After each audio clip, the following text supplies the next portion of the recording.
Grace, what does the head of experimentation and failure at the Diver CEO actually do?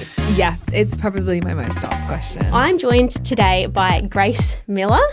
From Queensland to head of experimentation and failure at Diver CEO. Failure is feedback. Failure is in fact power. It empowers you. So in my company, we actually have someone called Grace Miller who's our head of failure. Experimentation is the whole point of trying new things, and lots of them won't work. That doesn't mean you quit and give up because you failed so many times. What does an experiment actually look like at the Diver CEO? It's really more of a mindset. It's feeling comfortable to say, I don't know how to do this. Would be ludicrous to some businesses, but that is the epitome of innovation. Yeah, the learning from that success could just change the course of your business. We would never have got to that wildly incredible growth. I think any business can do any of those things that you just mentioned. Are you wasting time on lots of experiments that aren't going to have an impact on your overall goal? Mm-hmm. Are you experimenting for the sake of saying, I've experimented? People are telling me to fail now. I don't think I've ever said this publicly.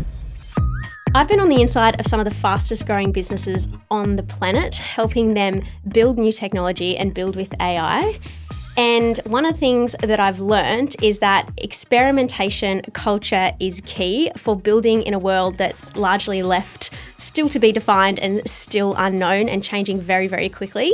So I'm joined today by Grace Miller, who is the head of experimentation and failure at the Diver CEO. Welcome, Grace. Hello, thank you for having me. Yeah, thank you. And so nice to chat to you. So nice to chat to you too, and nice to hear another Aussie voice. Yes, I love it, especially all the way over the other side of the world. It's nice to have you here. Yeah, absolutely. So we're recording in London in the Shoreditch studios. So I guess what I'm excited to talk to you about is essentially the actual lessons that you've learnt from being the head of experimentation and failure at one of the fastest growing podcasts in the world. I mean, I think you probably have the coolest job in the world.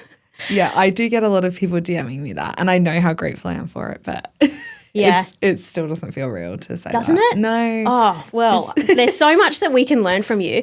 No, and what I kind. think is businesses right now, at least what I've seen, either anyone building a product, a founder, a business leader, they hear these topics like fail and fail fast, but I actually don't think it's helpful.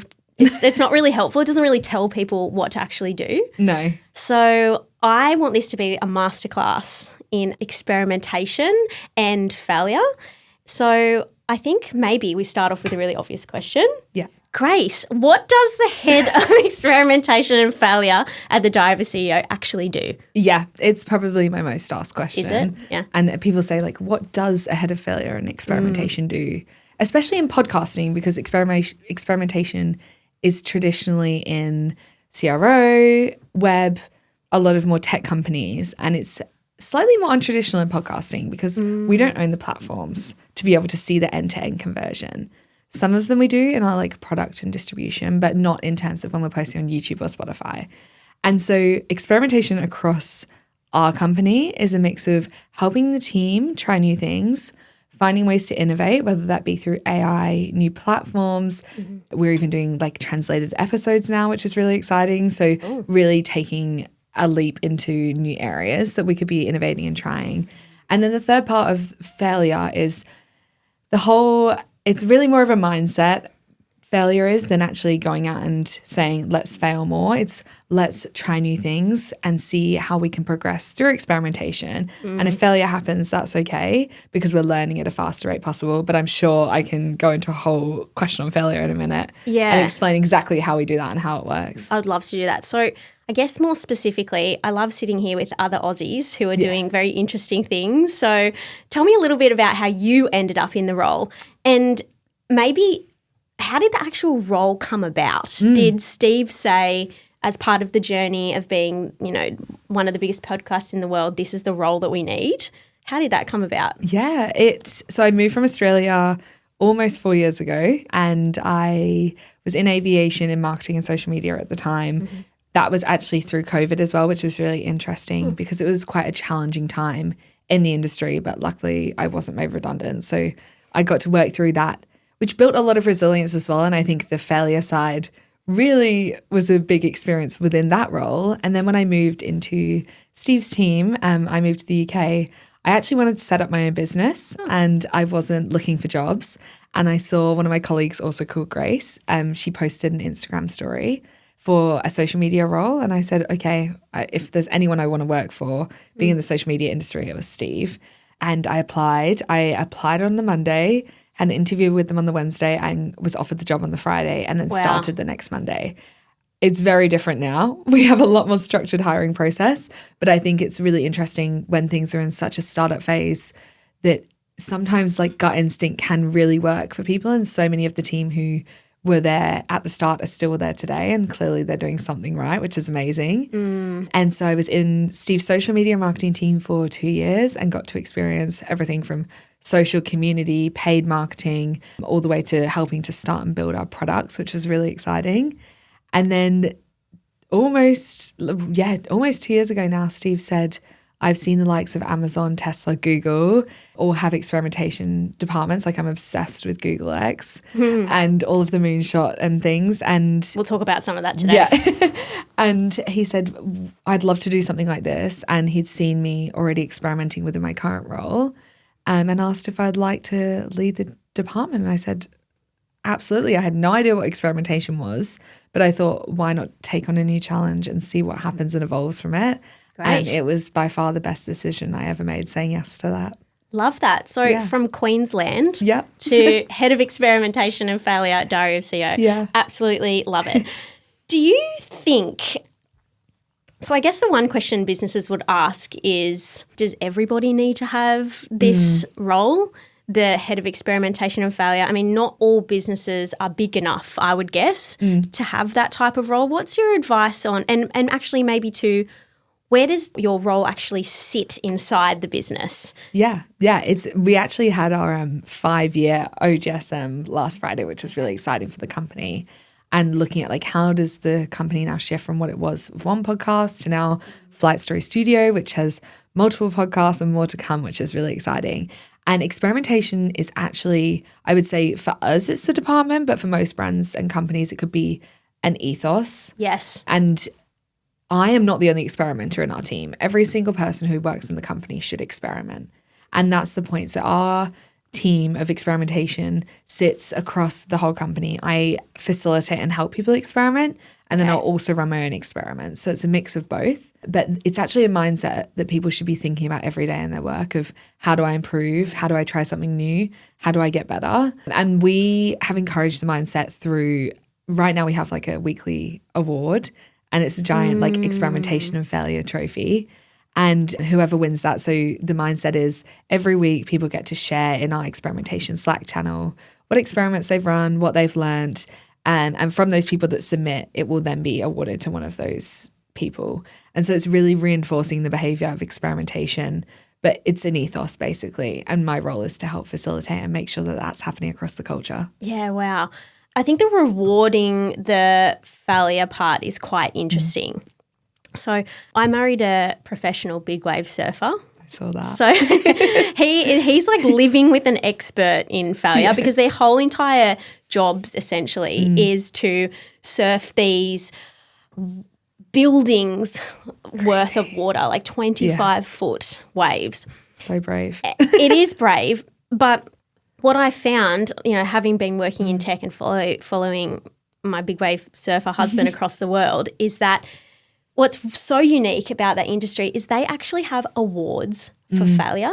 So they have like the biggest wipeout awards. Oh my God. Where they actually get all the, surfers and athletes across the world, and they come together and they actually have an award for failure.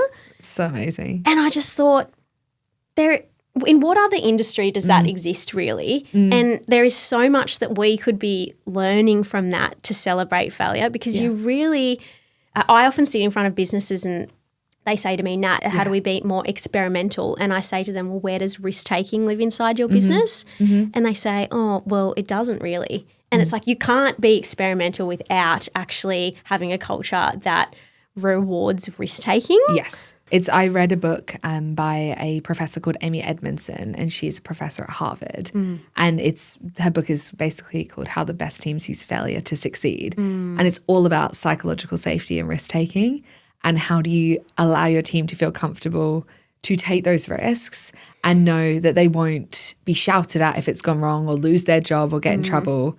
And I think it's funny because the more people I talk about it to, I realize it's an innate belief to avoid failure, because in school you're not allowed to fail. 100%. You have to like retake it or try something again. Whereas and the same in university. Like I don't think I've ever said this publicly apart from to my boss the other day, but like I failed in one of my classes. It's funny, I got 4 first in classes, but also failed at a class. And I had to retake the class, even though I have no interest in the class I failed at. But it's so interesting that to pass my degree, I still had to pass that class. Yeah. Whereas, and so I wasn't allowed to fail. Like you are not allowed to fail in No, absolutely education. not. But then in the real world, we're saying, okay, you're going to fail a lot, whether you like it or not, in anything. It could be in life, in work, in like relationships. And so how do we even build up the resilience when we're younger? We don't, because we're not allowed to. So I think it's such a hard thing as adults to then go, oh, well, okay, people are telling me to fail now. How do I fail when I've not built up, or I like to call it like exposure therapy of going and having little failures or surfing a massive wave and crashing out. But building up those little failures to then go, okay, I feel comfortable doing an entire project that might fail, but we're going to try and see what happens. Yes.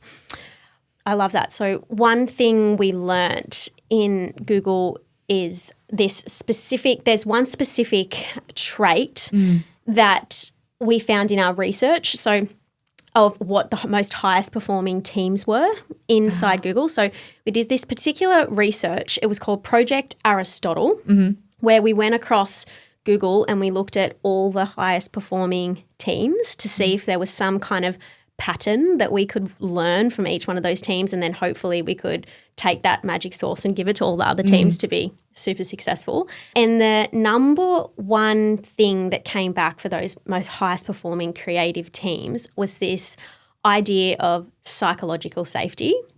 So of the teams that took the most risk, that were the most creative, were the most high performing, psychological safety was the number one trait. Wow. So that is that their team members felt safe to take risks and be vulnerable in front of each other. Then it was followed by dependability. So do you believe that other people on the team will get things done? You know, structure and clarity. So do you have clear roles and plans in your team? Meaning, are you connected to the work that you do? And then finally, impact. So do you actually think the work that you're doing matters? So I think what that research made really clear was that psychological safety has to be, before you even touch any kind of technology or AI, your teams have to feel safe. Firstly, I think even put up their hands and say, I actually don't even know how to use this. Yep. Yeah. It's spot on. I think in hand with psychological safety, I've realized is trust as well. And I think it comes with psychological safety of not only would they feel comfortable to try something new, it's feeling comfortable to say, I don't know how to do this. Agreed. Or I don't know what I should even start to experiment on. And making sure that your team feel comfortable to be able to even say that to you is a really interesting cultural shift. So every month I try with every team to have an experimentation session just to chat about ideas, and no idea is a bad idea. But people come, they share what happened last month, that we talk about what we could experiment on the next month. And it's a space where we encourage any idea. And it's building on that trust and safety of going, okay, I can share an idea. We might not do it if it's not going to do very well, but we may try it and it may be the best performing experiment we've ever run. So why not try as much as we can and see what works out? But it really does boil down to, do your team trust you enough, or can know that they may not lose their jobs or get in trouble if something goes wrong. Yeah, people might think if I'm vulnerable, I could actually lose my job here. Yeah, and the scarier part, I think, is staying the same. Like imagine if we'd never changed anything to do with the podcast. If we had gone down, it's funny, I heard someone say this recently, and they said, we're at the start of video podcasting. And I said, no, we're not. I said, we've been making video podcasts for 4 or 5 years, the industry has. It's just people who aren't innovating and now catching up 5 years later going, we're at the start. And it's like, no, you have missed 5 years of innovation, experimentation, testing, and now you're only doing video. When we've already done video for that amount of time, we've learned and we're on to the next thing. Yeah. And so it's a really interesting dynamic of trust and being able to build on ideas and support each other through that. But I love that's like results from Google. It's really interesting. I think you bring up another interesting point, which is something that I see across a lot of businesses who are on the bleeding edge of building with technology or AI is typically they have this Richard Branson personality, or they have a leader of some kind that is happy to stand up in front of the team and say, you know, go for your life, try new things. It's generally always that combination of the top down. So the lead, someone like, I guess, Steve Bartlett standing up in front of the company and saying, please go and try new things, but then also having the tools and the experimentation platforms internally to come up. So it's a combination of the two. I guess more broadly, I'm keen to understand like your learning culture. So how do you actually embrace a learning culture? So how does the fastest growing podcast in the world embrace a learning culture more broadly? I actually really believe it's a mix of learning individually but learning as a team as well. Okay. And I think that I can go and learn as much as I want, but the success of the team is going to be on everyone learning and we learn faster by sharing. And so we not only, I've explained how we go out and learn in a minute, but to share our learnings, we have Slack channels where everyone will share a mix of, we have multiple, but it might be news and what's happening in the industry. Okay. We have another channel called Staying Ahead. So it's any new platforms, new things we've had that we can jump on straight away. So if Instagram released a new feature, we are trying that straight away and experimenting. We're not waiting to see how it goes. Like right now I've seen those like really thin videos are going literally just over the weekend. I've seen them pop up everywhere on Instagram. And it's so Instagram is obviously saying, hey, this is a new format. Try it. Let's experiment with it. So I think it's a mix of people sharing and sharing, this is what I've learned, but then the individuals also going and running experiments within their work and trying, it could be as a team as well though, but going and saying, I'm going to change this in my work today. I'm going to try something new. And then the culture of learning part, the most important part that I emphasize to everyone is you can try the experiment, but if you're not going and sharing the results with your team, Totally agree. there's no point in doing it. Yeah. Because learning as a solo instead of a team learning faster, what is the point? You're way better learning off each other and we can grow faster as a team. Yeah, I love those tips. I think they're actually really practical advice because I think any business can do any of those things that you just mentioned. It's none of those things that you just mentioned are going out and spending millions of dollars on any kind of experimentation platform. Yeah. It's just having the intention to do things differently. And actually something just reminded me what you just said there.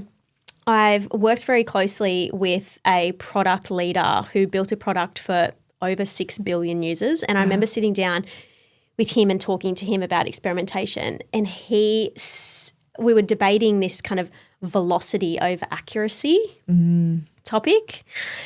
And, you know, is it better to do a lot of things quickly or just do a couple and potentially get them wrong or be really accurate and have, you know, less things that you focus on and maybe one of them will hit the dartboard. And I think what we landed on in general was if you want to be a fast-moving business, actually velocity is more important than accuracy because at least in the tech world that I've found, it's very rare that you can't reverse a decision. You can pretty much always reverse some kind of decision without too much damage, but it's better to get most right and then move fast than always be right and move slow. Yeah, I agree. I think actually I see it in two ways. I see if we're building tech, it's velocity because we want to try as quickly as possible to prove an MVP or a prototype to see does it work or does it not and test it, rather than investing a lot of time and a lot of money into it. And then once you're so far down the line, you're going, oh, I don't want to reverse because of you assuming there's losses. Yeah, this sunk cost investment. Exactly. Yeah. But then I think, so I see that as yes, in terms of when you're building a big, like a tech, but then within experimentation, I think if it's day-to-day experimentation, I think there's a mix because I have seen people go and try and do velocity and they'll run lots of experiments and get less learnings than what you could do if you ran 5 experiments see, 5 is low for us, but 5 might be a lot for other companies. But say you were to run 50 versus 5, those 5 experiments might have more learnings. So I actually think for day-to-day experimentation, it's a balance of the both to see as many as possible because we want to learn as fast as we can, but then also making sure that they're quality and they're either we make sure in all of our strategies, they're working towards a goal. So what is our goal? It might be to learn how do we increase the average view duration of a podcast or average view duration of our social clips. And so all of our experiments ladder up to that goal. And if they don't align to, or our hypothesis, sorry, not even a goal, it could be we believe that by doing these things, our average view duration will increase by this %. Making sure everything aligns to your goal or your hypothesis. Yes. So that or everything is working towards it rather than kind of scattering experiments and crossing your fingers and hoping you learn something. Let's go into how you actually experiment because I think that's what businesses really want to understand. So if you've got a head of experimentation and failure, what does it actually look like to do an experiment? I think generally people probably, unless you're in a university doing a science experiment, you probably don't have a structure for how you would experiment. So I'm really keen to know what does an experiment actually look like at the Diary of a CEO? Yeah. So it actually kind of encompasses everything we've already spoken about. So we have an experimentation framework, which is the actual experiment and how we run it. Right. But then it also comes into culture and how do you create psychological safety so your team feel comfortable running experiments, which is a large part of my job. And then also the side that you spoke about learning and creativity. So how do we actually come up with the experiments from everything we're learning online and actually ideate experiments? Okay. So the framework is like everyone can make their own. It really depends on what you want to achieve. Ours is like a 4-step. It's quite easy because people are busy. They don't have time to kind of go out and make sure they're doing a 10-step process for every experiment. Yeah. So ours is always having a hypothesis. So what do you want to happen or what do you believe will happen with the experiment? And the second one is the experiment. So what are you going to do? The third one is the measurement. So what one variable are you measuring? And then the fourth one is the determinant. So what will deem it a success or a failure? The reason we do that is because you could have the first 3 and if you don't have something to tell you what made it a success or a failure with a numerical value where possible or a stat or a percentage, you're not going to be able to know was it actually a success or did it fail and fall flat on its face? Yes. So that's the like technical side of it. But then even coming up with the experiments relies on all of the creativity, as we said. So ideation, that could be inspiration. And so the experiments don't have to be original. You could see another company trying something and go, okay, we're going to try that. Or you might see the new feature and say, hey, let's experiment with that and see what happens. And really understanding, as I said, overall, all experiments should measure up to whatever your company goals or KPIs are. Yeah. Gosh, this is gold. I have so many areas that I want to plug in, drill into this. I guess firstly, maybe before I actually drill into each individual point, now that you've got your experimentation framework, how do you decide what to experiment on? And then secondly, can you give us an example of an experimentation that you run and what you learn? Yeah, we have a framework that we've built basically to understand. So we have the framework for experimentation, but then also to understand what is the experiment that should be run first. Okay. And it's almost in order of priority based on the needs of the business and our goals, what we think the impact will be. So will it be a large financial gain? Will it be a large gain for the podcast and views or subscribers? And really understanding that. And it's all in like its own platform that does it for ourselves so we can put in the experiment. Oh, interesting. And it's basically in the back end of all of the data that it's based off of whether we should do it first or last or never do it at all. Really? So have you made that tool yourself? Yeah. So we built it through, we have an amazing like innovation team, but we actually built it through AI. Nice. To help us and using our business. So my manager is in business intelligence. Okay. He's amazing. His name's Austin. And he has brought a lot of knowledge into it as well, making sure that it aligns and that the actual framework is based off goals. Yes. Rather than just basing it off data. So making sure it aligns with your company and anyone can build it. It's just about putting in what really you want your company to thrive towards. Right.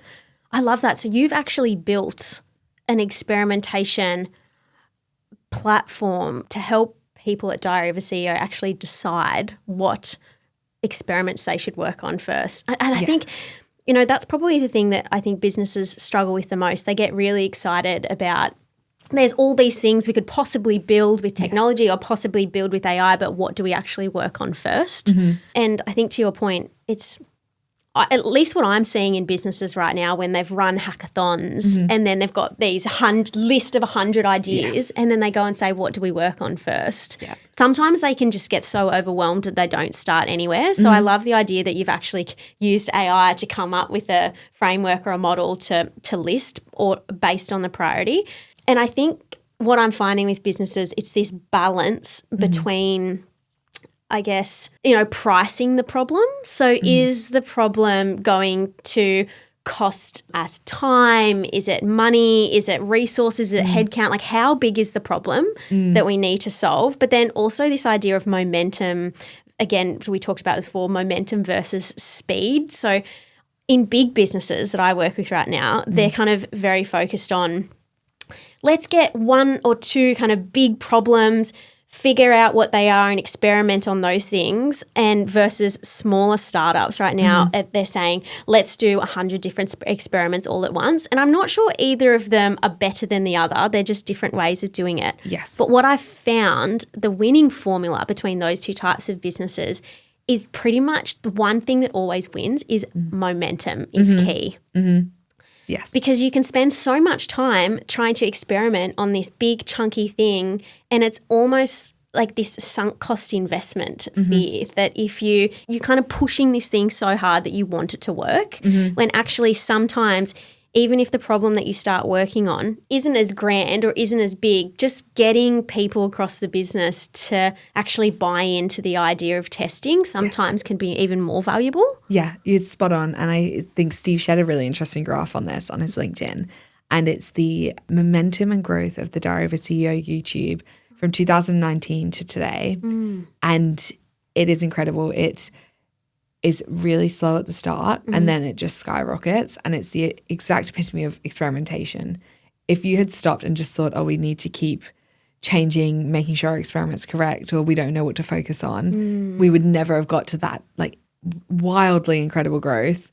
But now, because we could just constantly experimented, even though we didn't know what would work, what would happen, it's just trying those things that get you there. Yeah. And you can see when people are experimenting or when they aren't experimenting, and it shows because something will work. And I love, there's a theory in investing, which is like 9 out of 10 of your investments might lose money, but the one that makes money will just exponentially exceed all of the others that failed. And it's the same with experimentation, but I think it's more 7 in 10 might be inconclusive results, 2 might fail and 1 might succeed.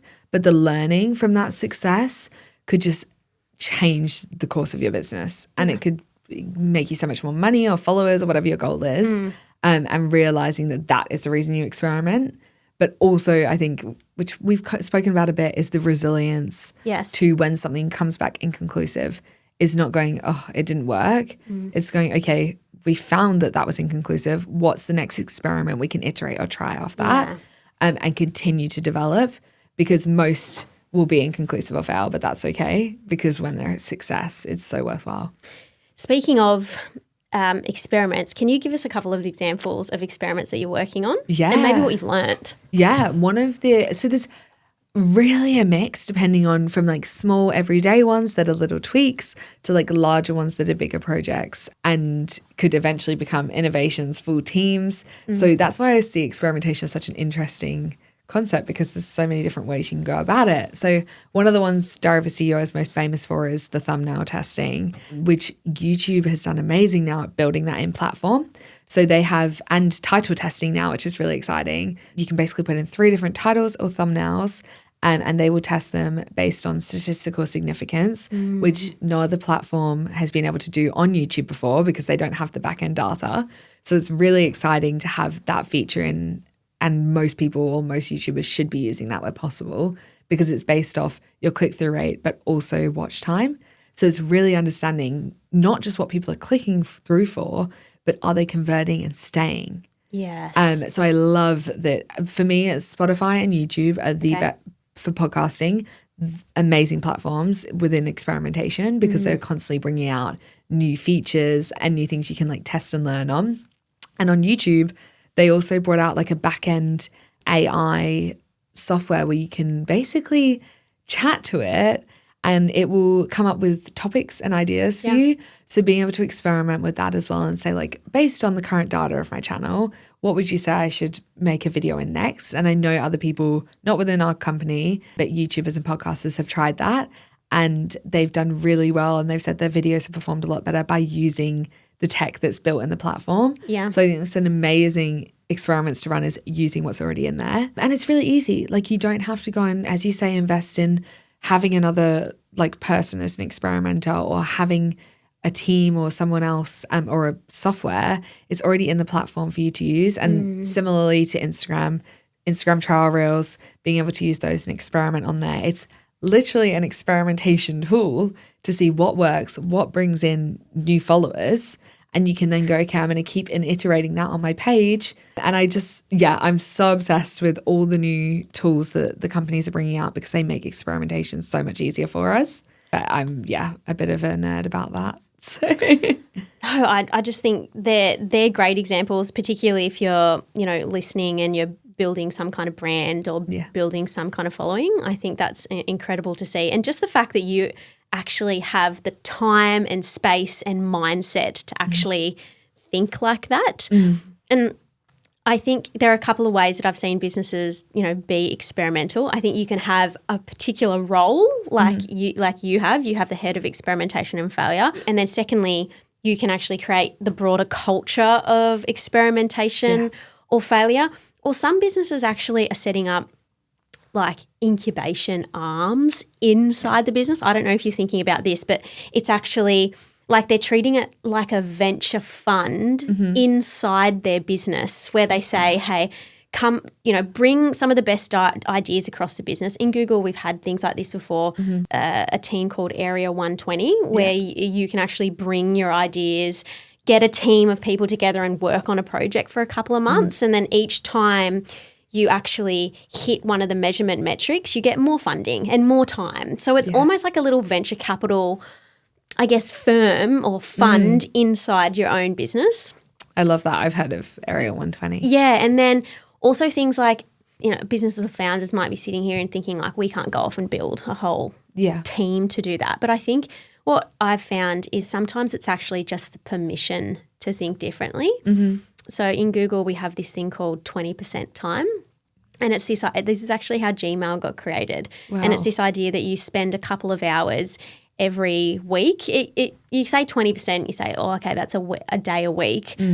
But mostly it's not so much about the time. It's more about the permission to do something different, where you can go and spend 20% of your time to create something new. But I think what I'm trying to show there is that you don't necessarily just have to hire a particular role. It could be hiring a role. It could be having a space inside the business where people go and experiment. It could be just rewarding experimentation. Yes. Yeah, so there's a couple of different ways that businesses can actually go about doing it. And it could be even going and running a hackathon, because I noticed that's something that I'm seeing Stephen Diary of a CEO do a lot. Was it your CEO or somebody came out and said, well, we're trying to replace ourselves completely with AI. Like, that is, to have a CEO stand up in front of the business and say, my goal is to experiment my way out of the job would be ludicrous to some businesses. But it's like, that is the epitome of, innovation. Yeah.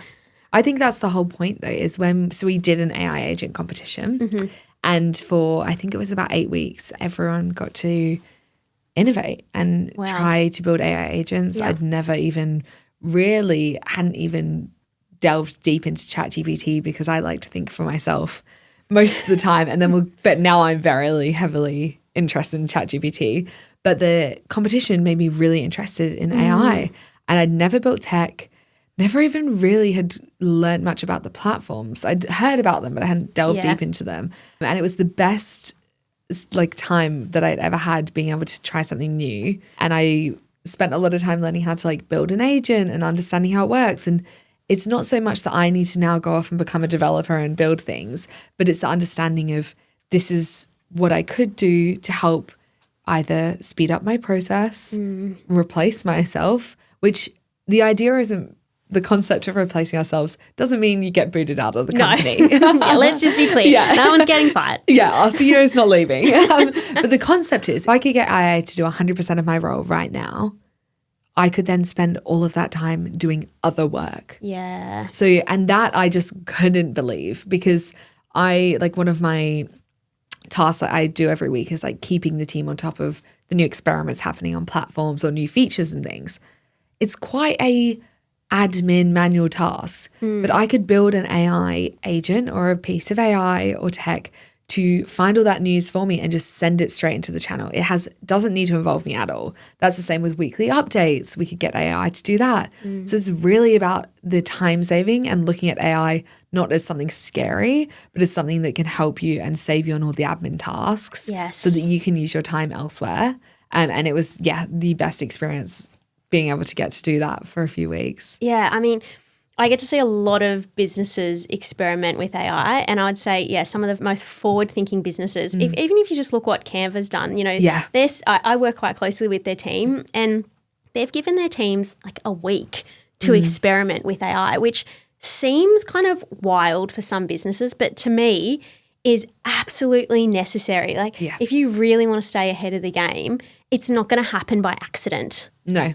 You actually have to have the leader that stands up and says, this is where we're going, you set the vision, and then the permission to do something differently, the reward system, and the metrics to know when it's worked. So actually, speaking of, I'm quite interested to know what metrics do you actually use? You mentioned them a little bit earlier. Yeah. So what metrics do you actually use to measure a successful failure or experimentation? What does that measurement look like? Because I think people are hopefully are excited about experimenting but won't know if it's successful or not. Yeah. I think it's really dependent on the experiment itself. So making sure you set parameters before you run the experiment of what to you will be a success or a failure. Yeah. Because as you say, how do you know whether it's a success or a failure? There's kind of 3 types of failures: basic, complex, and intelligent failures. And what we want to be achieving is intelligent failures, which is where you're running an experiment and trying something new with a hypothesis to see what will work or not. And people can search up what it means in terms of the whole thing. And it's in the book I quoted before by Amy Edmondson. But there's a really interesting part of I am obsessed with Google X, and they ran a project called Project Loon. Yes. And I always quote that as an intelligent failure because they went into a new area to try and develop a balloon that was in the stratosphere to provide internet connectivity to remote areas in the world. And it was a success. It survived harsh conditions, everything. But then obviously financial viability can be really hard. Yeah. But the reason that it was an intelligent failure is because, well, from what it says online, I'm obviously not in the team, but I would love to be and learn from it. If you ever want me to come and do a secondment, I'd love to come and learn from them for a few weeks. But the whole point of it was that they took the learnings from that, even though it was an intelligent failure because the project failed, they took the learnings and actually applied them to other projects. Yeah. And I think that's what we're trying to do is if it fails against the parameters we've set, what have we learned? We've either learned not to do that next time or we've learned something that could be valuable towards our next experiment. And so it's really dependent on the experiment you're running in, the company you're in, but taking any sort of learning from it as possible to help shape the new experiments you're running. Yeah. So in our Google X side of the business, we have this theory called tackle the monkey. Have you heard of that before? No, I haven't heard of this. Oh my God.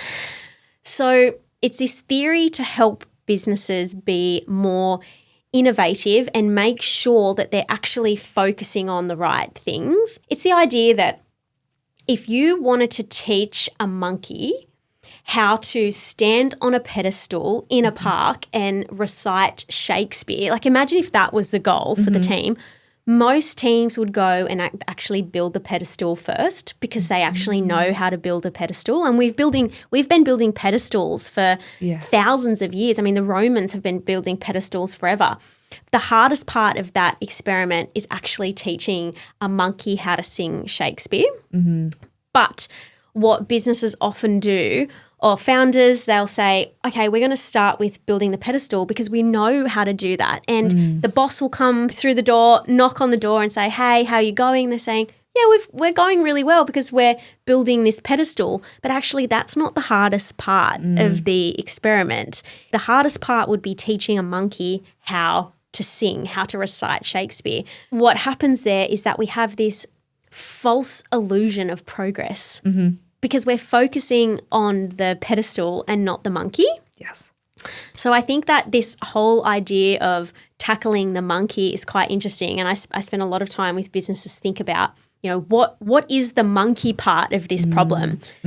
If we look at a whole problem, what is the hardest part first? And it's to focus, because it's actually quite counterintuitive. We generally want to focus on the thing that is the easiest to do.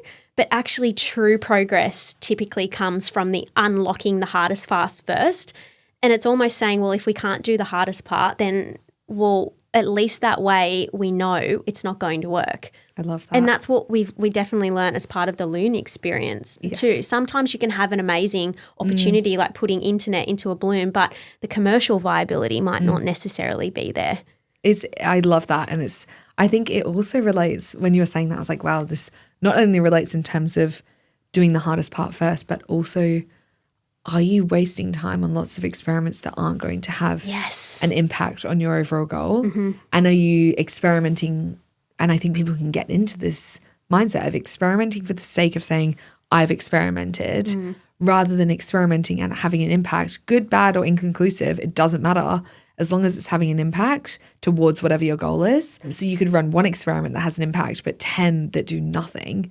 And I think that one that has an impact is so much more valuable. So I love that it can not only be towards how difficult or easy something is and avoiding the hard tasks, but also how many are running. What I actually don't think is very useful is when, leaders say, teams, we need to fail and fail fast. Like, what does that actually even mean? Yeah. I think the real skill that teams need to learn is knowing when to quit. Yeah. And also avoiding tinkering for too long. So how do you kind of building that muscle around making tough decisions? Do you have any kind of metric that says, if we don't get to this point in the experimentation, then let's pivot? Yeah.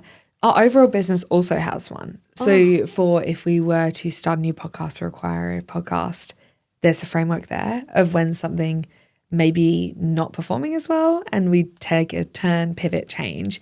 So there's that for the business, but there's also for experimentation.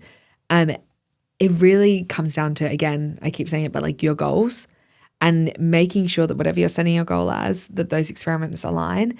And if you've gone so far down the path of, say, experimenting on TikTok and you're changing colors on something that really don't align to your overall goal of trying to increase your average view duration, you have to reassess. And so that's why we have monthly meetings to reassess. I think it's the constant assessment of what you're doing versus the goal and making sure when you're going down a path, does it still align? Yeah. And in terms of saying, is there a framework of when to quit? I think it's actually like the pivot that's more interesting.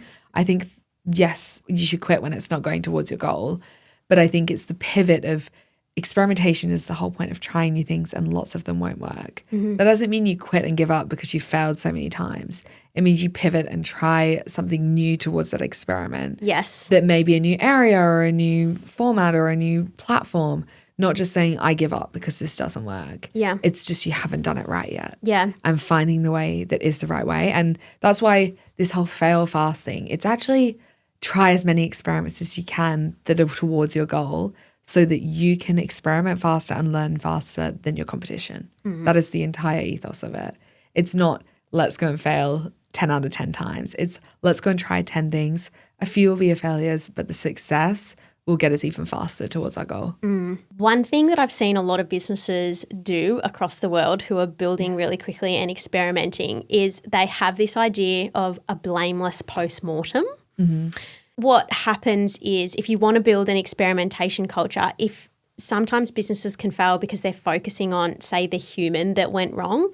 But actually, what I found is more successful across all those businesses, and we do this inside Google as well, is this idea that you have to focus on the process that went wrong, not just the actual person. That is one way to shut down an experimentation culture very, very fast, especially when it comes to, pivoting your direction. If you focus on, what was the process that went wrong and how can we actually unpack that past versus actually focusing on the individual maybe that did something wrong, then I just think this idea of the blameless postmortem seems to always work. You're spot on.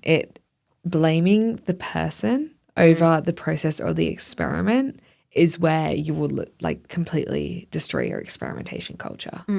Speaking of, as we start to get to the end here and we're wrapping up, what's your best advice for a business or a leader or a founder who wants their team to be greater risk takers and experimenters? I think it's the exposure therapy and taking small risks. So whether that be trying a new way to write your email or your Slack update for the week and experimenting with, you might do it as a video instead of a written message or something small that isn't scary or high risk, but trying that, seeing how it goes and saying, okay, did it fail? Did it succeed? Or was everyone indifferent? And taking little risks at first could be something way bigger if you feel comfortable with that, but it's the exposure therapy of getting comfortable with it and your manager or the company and team knowing that it's fine if it goes wrong, that it's a learning and that you move on and you take that learning with you into whatever you do next. But it's being able to feel comfortable to take those risks is so, so important. Grace, it's been a pleasure. No, thank you so much for having me. I've loved chatting with you. Yeah, it's been great.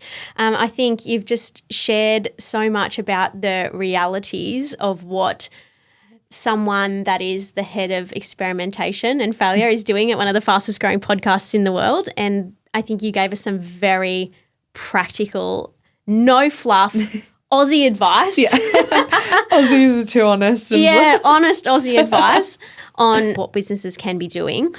And I think what you shared was most important is that businesses of any size, again, you weren't talking about going and spending $1 million on platforms. You were talking very practical tips. Yeah. So thank you. No, I loved it. I guess go forth and experiment. Yeah. I think, and the thing is, as you say, you don't just have to be a big company like a Tesla to innovate. You can be small and still have experimentation. Wonderful. Thanks, so Grace. good. Thank you.